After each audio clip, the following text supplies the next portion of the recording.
This video will show you how to run a machine learning model in under 5 minutes, how to create your first one.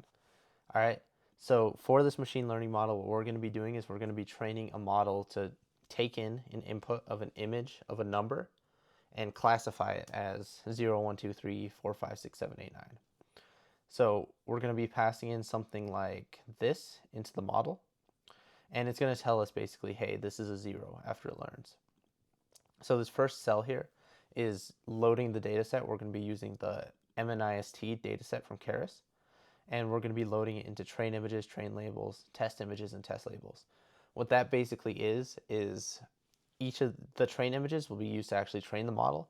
Test images will be used to validate it. Real simple. I'm going to run that. So next, what we're going to do is actually just build our architecture of our model. So we're going to be using Keras and Keras layers for that. So we're going to be building a sequential model, which basically just means it goes through layer by layer with 2 dense layers. The first one just basic 512 parameters, RELU, and the final one is going to just classify it as one of those 10 digits, 0 through 9. Let me run that. So next we have to compile our model and set up the optimizer for it, basically how the model learns, the loss of what it tracks to learn and what it tries to optimize for, and the accuracy. So after this, the last thing before we train our model that we need to do is standardize our data in a way that the model can accept it well and process it. So right now the shape of our images are, we have 60,000 28 by 28 pixel numbers, and that's for train images. And then we have the same thing but 10,000 for test images. What we're going to do is we're going to flatten that last layer, so instead of 28 by 28, just a long row of all those digits. And then we're also going to convert all of the data types into float 32. And right now they're between, each of those pixel values are between 0 and 255, so we're going to standardize it to be between 0 and 1 instead. And that just makes it so that it works better with the model. Let's run this. So now that we have all that, now we can actually train our model. And we do that by calling model.fit with our train images, our train labels. This is like the number of times you want it to go through data, and the batch size is like the size of the data for like how many different of those 60,000 samples will be processed. So if I run this, you're going to see it start to learn. This bar is it reviewing the things. The accuracy is what we're tracking, and this is just how well it does percentage-wise.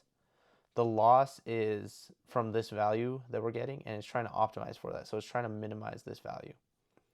So as you can see on the training data, we're getting to about like 98% accuracy almost.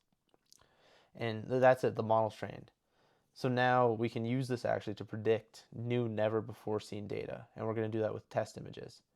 So if I run this, as you can see, we get out an array. What this is doing is just taking the first 10 test images, and then we're predicting values for each of them. And then this is showing us the first one of those predictions, what it looks like.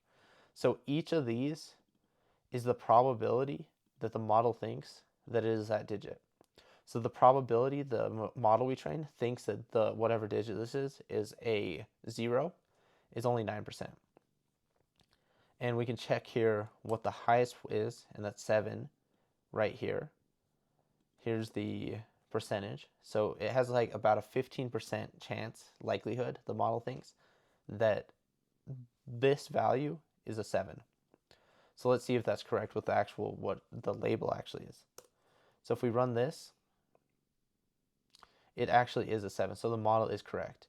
And this last line of code right here, we can run to just see how well the model does on test data that it's never seen before.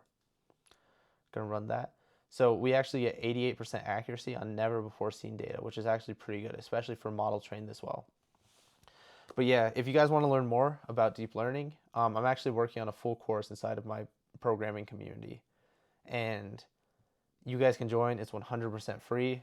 School.com/coder. I'll put the link in the bio.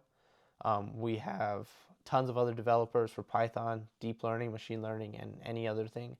So you should check it out. Worst case scenario, you could just leave and block me. Peace.